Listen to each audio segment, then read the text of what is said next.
Around the Ozarks is now on your FM radio. Listen to Around the Ozarks mornings with Grace Gooley as I spotlight local people, stories, and podcasts, all while playing the country legends of the 90s and the hit makers of the 2000s. It's on the Ozarks Best Country, 105.1 The Bull. It's time for Around the Ozarks News, brought to you by the Springfield-Greene County Park Board, Thompson Sales, Kitchenland USA, Advanced Car Care Center, and Smouse Brothers Foundation Repair. Here are your hosts, Ethan and Sarah Foreheads. Hey there, good morning to you on Thursday. We are now 1 week away from Christmas, which is really wild. It is. But that's what it is. We're a week away, and I hope you're having a good Thursday and a good week. We are going to tell you about some news from around the Ozarks. All right. The city of Humansville is mourning the sudden death of Police Chief Michael Mason. He had been chief since February and had more than 8 years of law enforcement experience. Mason was just days away from his 31st birthday. The city is offering condolences to his family, friends, and colleagues. Wow. Springfield Skateland is open despite some major vandalism. Owners say that thieves stole or damaged all 8 rooftop air conditioning units. The financial loss is expected to top $80,000. The rink still held family night last night because heat systems were unaffected. Owners are asking the public to report any suspicious copper sales. Man, it seems like the copper thing had slowed down a little bit. We were reporting on that less often than we were there for a while, but man, $80,000. It's just infuriating. Yeah, it really is frustrating. Glad they can stay open in the meantime, though, while they're getting that taken care of. A Springfield business owner is facing federal charges accused of defrauding COVID relief programs. Prosecutors say Jason Hemingway obtained more than $316,000 in PPP loans using false information. We've heard about that before. The indictment claims that he spent some of the money on personal accounts and used some to trade stocks. He's charged with bank fraud, false statements, and money laundering. Looks like we're going to have to wait a little bit longer for the Sunshine Street new bridge to open.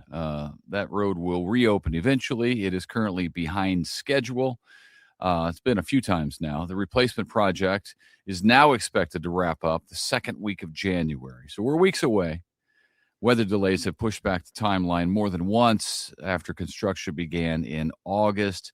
That's a busy road. That has affected me more than once, and so many others who have to take a detour when you get there and realize, oh, man, it's still closed. But the detours aren't terrible. That's the good news. Okay. Crews are replacing that 60-year-old bridge. And you wouldn't know you were on a bridge unless you knew you were on a bridge. Right. Doesn't look like one. Yeah, you know, that's true. All right. The owner of the Hotel of Terror is asking Springfield voters to help him push back against the city's eminent domain plan. A petition signing event is scheduled for Sunday at Dungeons of Doom on West Wall Street. The city wants the property to make way for a new North Main Avenue bridge that they say is dilapidated or soon to be. Negotiations to buy it between the city and the owner fell apart over cost and timing. If enough signatures are gathered, the issue could go before Springfield voters. The Greene County Sheriff's Office is studying whether AI-enabled body cameras should be added for deputies. A 6-month review process will be looking at the technology that will help write reports and preserve evidence. Deputies currently use in-car cameras and microphones, but no body cameras. Sheriff Jim Arnott has previously cited cost and privacy concerns. A recommendation is expected after the study wraps up. That's wild. Interesting. It's interesting because AI, can do a lot, but imagine what it just is. It gets so much better in such a short amount of time. So I'm not saying don't do it now, but I'm saying imagine how much better the cameras would be in a year, or you know what I mean? Because the technology is advancing so quickly, and they could probably update it at that point through a software update, perhaps. Yeah, I would think so. It's fascinating to me. And it will change things, by the way. It's already changing things. Well, because think about the I mean, I'm like thinking of the Bible, Matthew, Mark, Luke, John, right? Like each person is writing the narrative from their perspective. Same story, totally different narrative. But if you all have an AI camera on, it records it and writes it in one way. You know what I'm saying? Think about that.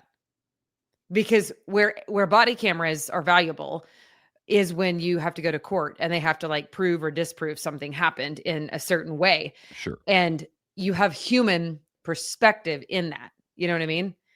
Just like we do in real life. But this is like just a robot processing, like videotaping the situation and dictating it as the robot records it. Does that make sense? There's no human. I mean, because if you go read a police report, and I've read 1,000 of them, I've read actually way more than 1,000. I've read 7,000 of them. I mean, you see the humanity in the report. You know what I mean? Like you see the officer's personality, perspective, whatever.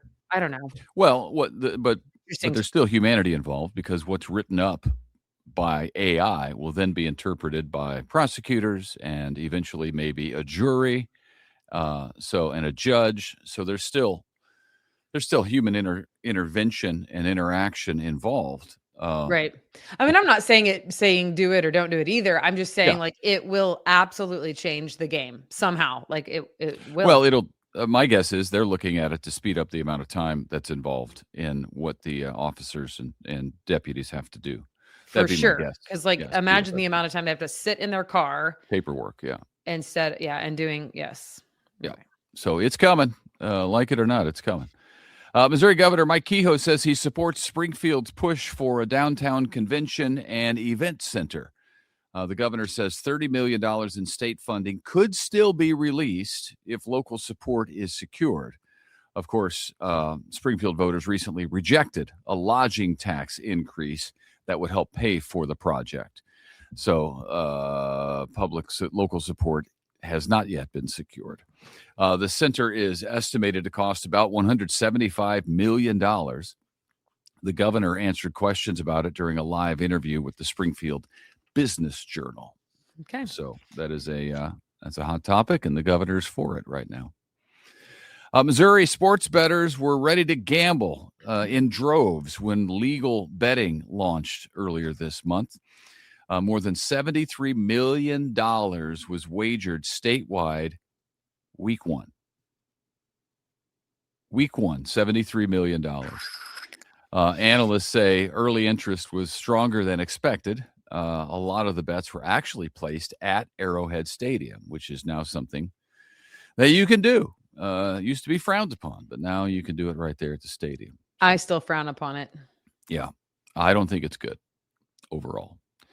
But, hey, everybody's rolling in dough, right? Except for the people who lost. Right. Missouri State football will play its first ever, speaking of sports, first ever bowl game tonight. The Bears will play Arkansas State tonight, 8 o'clock in Frisco, Texas. We've been waiting for this game. You can watch it on ESPN2 because Springfield and the Ozarks will be watching, rooting on the Bears. Interim coach Nick Petrino will lead the team after the departure of head coach Ryan Beard. Okay. Go Bears, go. That's go Bears. Exciting. Yeah. A reality TV series featuring law enforcement at Lake of the Ozarks is coming back for a second season. Ozark Law returns to A&E on January 7th, A&E. The show follows officers during the busy summer tourist season.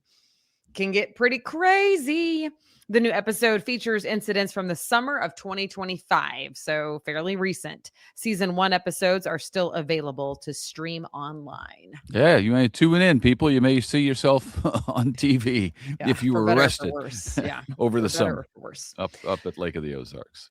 All right. Well, thank you to our sponsor, Springfield Greene County Park Board, Thompson Sales, Kitchenland USA, Advanced Car Care Center, and Smouse Brothers Foundation Repair. We're super thankful for them for sponsoring Around the Ozarks News. Thankful to you for watching and listening. Share with your friends and have a fantastic Thursday.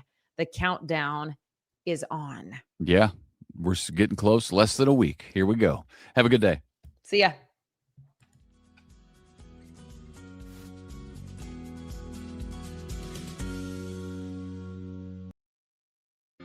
It's time for Around the Ozarks Wake Up Weather, brought to you by Command Family Medicine, Heating and Air Paramedics, The Trailer Ranch, Hewitt Messenger, and Taylor Grubaugh Chevrolet.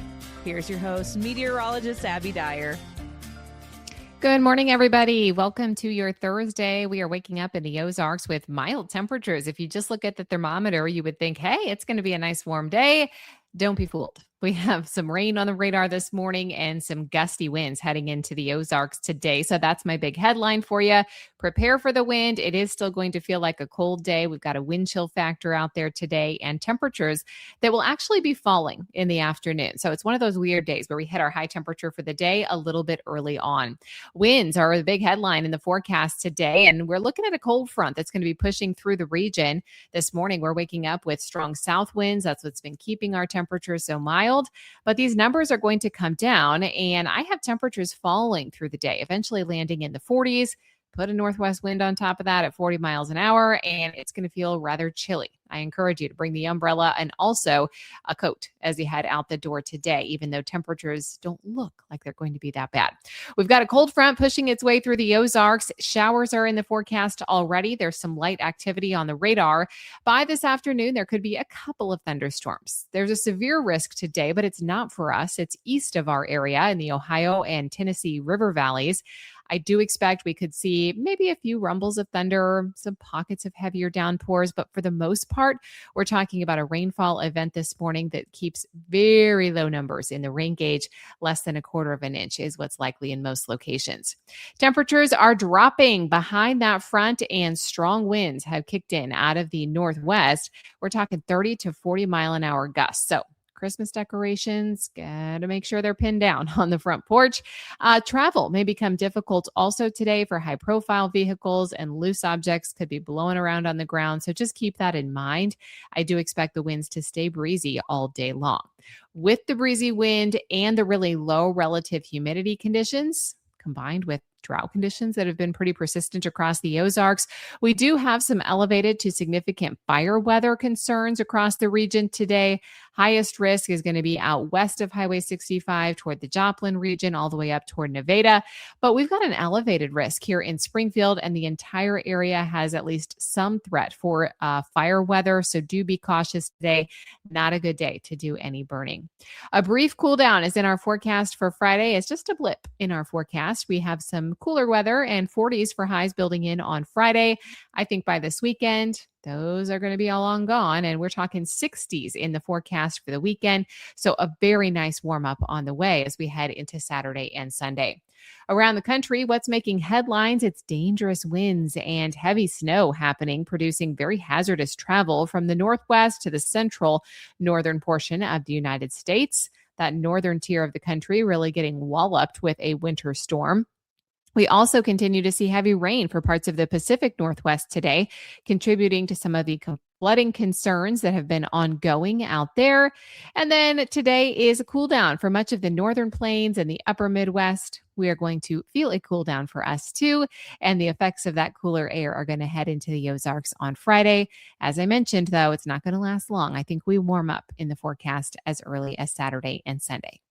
All right, here's a look at that Around the Ozarks Wake Up Weather Brain Twister trivia question for the day. Which of these is traditionally said to have been shaped to resemble a shepherd's crook, symbolizing Jesus as the good shepherd? Do you think it was A, eggnog, B, fruitcake, C, candy cane, or D, gingerbread house?